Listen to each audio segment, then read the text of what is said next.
கர்த்தர் மையப்படட்டும். இந்த புதிய நாளிலே உங்களை பார்ப்பதிலே மிகுந்த மகிழ்ச்சி அடைகிறேன். தினம் ஒரு லோகஸ் வார்த்தை நம்முடைய ஒரு நாள் பேசுகிற வார்த்தையாக இருக்கிறது. நீங்கள் ஒவ்வொரு நாளும் வார்த்தை கேட்டுக்கொண்டிருக்கிறீர்கள். கர்த்தர் தாமே உங்களை இந்த வார்த்தை மூலமாக ஆசீர்வதிப்பாராக. இந்த நாளில் ஒரு புதிய வார்த்தை உங்களுக்கு சொல்லி ஜெபிக்க விரும்புகிறேன். ஏசாயா புஸ்தகம் 40ஆம் அதிகாரத்தில் 31ஆம் வசனம், ஏசாயா 40:31 என்ன சொல்லப்பட்டிருக்கு? கர்த்தருக்கு காத்திருக்கிறவர்கள் புதுபலன் அடைந்து கழுகளைப் போல சட்டையடித்து எழும்புவார். கர்த்தருக்கு காத்திருக்கிறவர்கள் புதுபலன் அடைவார்கள் என்று சொல்லப்பட்டு, கழுகை போல் பறப்பார்கள் என்று சொல்லப்பட்டு, நறுமையான கால வேளையில நம்ம நல்லா ஒரு காத்திருக்கிற சூழ்நிலை. எல்லாருமே காத்திருப்போம். சில நல்ல காலம் வரும், சில சொல்லுவாங்க நல்ல காலம் பிறகு, நல்ல காலம் பிறகு. எப்போ பிறக்குதுன்னு சொல்லும்போது அது இஷ்டம் போல வரும். இந்த மாதம் நல்ல காலம், அடுத்த மாதத்தில் வரும், இப்படி சொல்லிக்கிட்டே போவாங்க. ஆனால் ஒரு நாள் நல்ல காலம் வந்தது போல இருக்காது. திரும்ப திரும்ப மறுபடியும் அதைத்தான் சொல்லுவாங்க, அப்படி வந்துடும் இப்படி வந்துடும்னு. ஆனால் யாருக்கு நல்ல காலம் பிறக்கும், யாருக்கு புது பலன் கிடைக்கும், யாருக்கு ஒரு புதிய சக்தி உருவாகும் என்று பார்த்தீங்கன்னா, இங்கே ஆண்டவர் சொல்றாரு, கர்த்தருக்கு காத்திருப்பவர்கள். ஆண்டவரே, நீர் அற்புதம் செய்ய வேண்டும் என்று காத்திருப்பவர்கள், நீர் நியாயம் செய்ய வேண்டும் என்று காத்திருப்பவர்கள், நீர்தான் எங்களுக்கு உதவி செய்யணும்னு காத்திருப்பவர்கள். அப்படி ஆண்டவருடைய வெயிட் பண்ணும். கர்த்தர் எங்களுக்கு நியாயம் செய்யும் போது நான் உமக்காக காத்திருப்பேன் என்று சொல்லி யாரெல்லாம் காத்திருக்கிறாரோ அவர்களுக்கு தான் புது பலன். இன்னைக்கு நம்ம எதுக்கெல்லாமோ காத்திருக்கிறோம். பஸ்ஸுக்கு காத்திருக்கிறோம், ட்ரெயினுக்கு பல மணி நேரம் காத்திருக்கிறோம், ஃப்ளைட்டுக்கு அதுக்கு மேலே காத்திருக்கிறோம். பாருங்க, பெரிய பெரிய காரியங்கள், வேலை முடியும் அது முடி பல வருஷங்கள் காத்திருக்கிறோம். திருமண காரியங்கள் பல வருஷம் காத்திருக்கிறோம், குழந்தைகள் பல வருஷம் காத்திருக்கிறோம். ஆனா கர்த்தருக்கு காத்திருக்கிறோமா? அப்படி காத்திருக்கிறவங்களுக்கு என்ன கிடைக்கும்னா புது பலன் கிடைக்குமா? நம்ம எதுக்கெல்லாம காத்து சோர்ந்து போவாங்க, அப்படி தளர்ந்து போயிடுவாங்க. பாருங்க, வசனம் சொல்லுது, இளைஞரெல்லாம் இளைப்படைந்து போயிடுவார்கள், வாலிபரெல்லாம் சோர்ந்து போயிடுவார்கள். சோதரம். ஆனால் கர்த்தருக்கு காத்திருக்கிறோம் மட்டும்தான் புது பலன் அடைவாங்க. இன்றைக்கும் அருமையான, ஏனென்றால் அவர் தான் பலத்தின், பாருங்க, பலம் கொடுக்கிறவர். டுனாமிஸ் டைனமிக் பவர் அவர்கிட்ட தான் இருக்கு. அப்படியானால் ஆண்டவர் அவரை நிரப்பும் வரையிலும், பாருங்க, இந்த நீங்க ஆதியாகமத்துல வெளிப்படுத்தல படிக்கும்போது படிக்கிறோம், அது மாதிரிலாம் அப்போஸ்தலர்களில் படிக்கிறோம், 1ஆம் 8ஆம் வசனத்துல வாசிக்கிறோம், நிறைய காரியங்களை வாசிக்கிறோம். அவர்கள் அங்கே நீங்கள் பலன் அடைந்து ஆவியில் வரும்போது நீங்கள் பலன் அடைவீர்கள் சொல்லப்படும். அப்போ காத்திருக்கும் போது ஆவியை நம்ம நிரப்புவார். அப்பொழுது பலன் அடைந்து கழுகுகளை போல இருப்போம், கழுகுகளை போல செட்டில் அடித்து எழும்புவோம். அப்பொழுது நமக்கு சோர்வு இருக்காது, களைப்பு இருக்காது. எல்லாவற்றையும் மாற்றி ஆண்டவர் எப்பொழுது என்று பார்த்தீங்கன்னா, கர்த்தருக்கு காத்திருக்கும் போது. இந்த கால வேளையில நீ எதுக்கெல்லாமோ காத்திருப்பீங்க.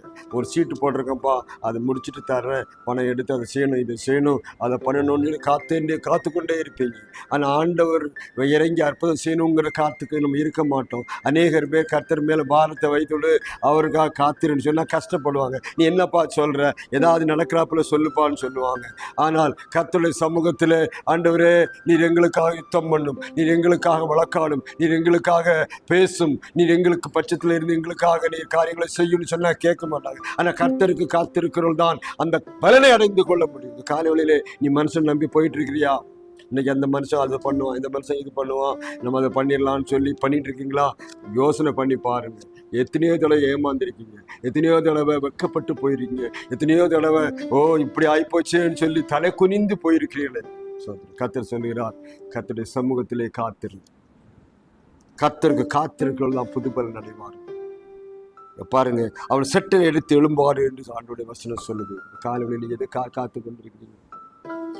என் பிள்ளை அப்படி செய்வான், இப்படி செய்வேன்னு சொன்னா அதுக்காக காத்துக்கிறேன். என் பிள்ளை இந்த நாட்டுக்கு போகலான்னு வரல, காத்திருக்கிறேன். என் பிள்ளைக்காக வெயிட் பண்றேன், என்னுடைய மனைவிக்காக வெயிட் பண்றேன், என் புருஷனுக்காக வெயிட் பண்றேன் என்று சொல்லி கொண்டிருக்கிறீர்களா? காத்து கொண்டிருக்கிறீர்களா? கர்த்தருக்கு காத்திருங்க, உங்களுடைய எல்லாமே சுபமாய்.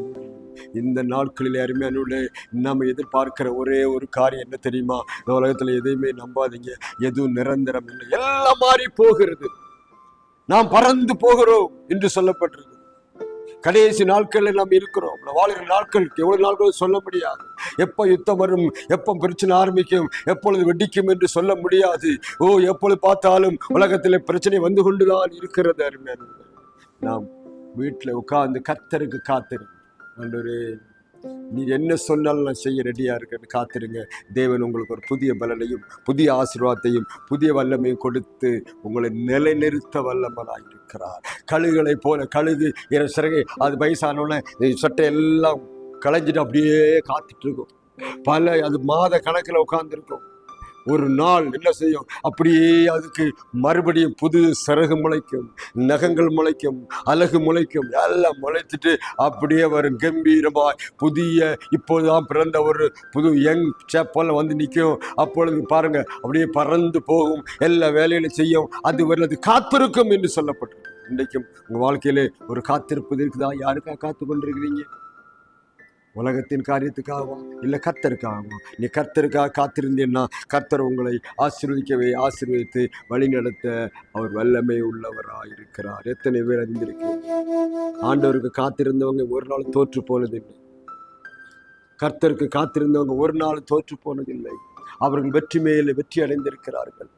யுத்தத்தில் வல்லவராக இருந்திருக்கிறார்கள். ஆண்டவருக்காக அநேக காரியங்களை சாதித்திருக்கிறார்கள், அநேக நன்மைகளை செய்திருக்கிறார்கள். இந்த கால வேளையிலே உங்களையும் கர்த்தர் அதுக்காக அழைத்து கொண்டிருக்கிறார். ஒப்பு கொடுப்பீங்களா? கர்த்தரை நாம மகிமைப்படும்படி அவருக்காக காத்திருக்க. நான் என்ன செய்யணும்? அப்போஸ்தலனாகிய பவுல் காத்திருந்தான். அவனோட அழைத்த பொழுது பல வருஷங்கள் காத்திருந்து செபித்து தன்னை ஆயத்தப்படுத்தி விட்டு அவன் ஊழியத்துக்கு சென்றான். கர்த்தர் அவனை ஆசீர்வதித்து பலப்படுத்தினார். இன்றைக்கு உங்களை அப்படித்தான் ஆசீர்வதிக்க வந்திருக்கிறான். ஒப்புக்கொள்ளுங்க, காத்திருங்க, என்னுடைய சமூகத்தில் இருங்க. கர்த்தர் நான் என்ன செய்யணும்னு கேளுங்க, எல்லாவற்றையும் நடத்துவார், ஆசீர்வதிப்பார். நான் உங்களுக்கு செபிக்கிறேன். பரலோகத்தின் பிதாவே, நல்ல ஆண்டவர் இயேசுவின் நாமத்தினாலே வருகிறோம். வசனங்கள் சொல்றது போல கர்த்தருக்கு காத்துக்குள்ள புதுபல் அடைந்து கழுகுகளை போல் சட்டை எடுத்து விரத்தை எழும்புவார்கள், அவர்கள் களைத்து படைந்து போக மாட்டார்கள், அவர்கள் சோர்ந்து போகமான சில வசனத்தை நினைத்து பார்க்கிறோம். ஆண்டவரே, உம்முடைய வசனத்தை கற்று அதுபடி நடக்க உதவி செய்யுங்கப்பா. இன்றைக்கு வசனத்தை கேட்கிற யாவரையும் ஆசீர்வதிங்க. உலகத்திலே பணத்துக்கு, பொருளுக்கு, சொத்துக்கு, சுகத்துக்கு, மற்ற காரியத்துக்கு காத்து கொண்டிருக்கிற மக்கள் ஆண்டவரே, உம்முடைய சமூகத்திலே காத்திருக்கலாய் மாற்றும். அவர்கள் மட்டும்தான் புதுபல் அடைய முடியும் என்று சொல்லியிருக்கிறீர் ஆண்டவரே. இன்னைக்கு ஒரு வார்த்தை கேட்கிற எல்லாரையும் உமக்கு காத்திருந்து புதுபல் அடைந்து கொள்ள கர்த்தர் உதவி செய்கிறார். பிரகாசம் திறந்து கொடுக்கிற கடைகளை எல்லாம் மாற்றி ஆசீர்வதிப்பார்கள். இயேசு நாமத்தில் ஜெபிக்கிறோம். கர்த்தர் உங்களை ஆசீர்வதிப்பாராக. கர்த்தருக்கு காத்திருக்கலாம், இல்லையே யாருக்காக காத்திருக்கீங்க? ஒப்பு கொடுத்து செம்மொண்ணுங்க வளர்ந்து கர்த்தர் உங்களை ஆசீர்வதிப்பாராக. இன்னும் ஒரு லோக சுவாத்தியமாக சந்திக்கு வரலும் கர்த்தர் எல்லாரையும் ஆசீர்வதிப்பாராக. ஆமாம்.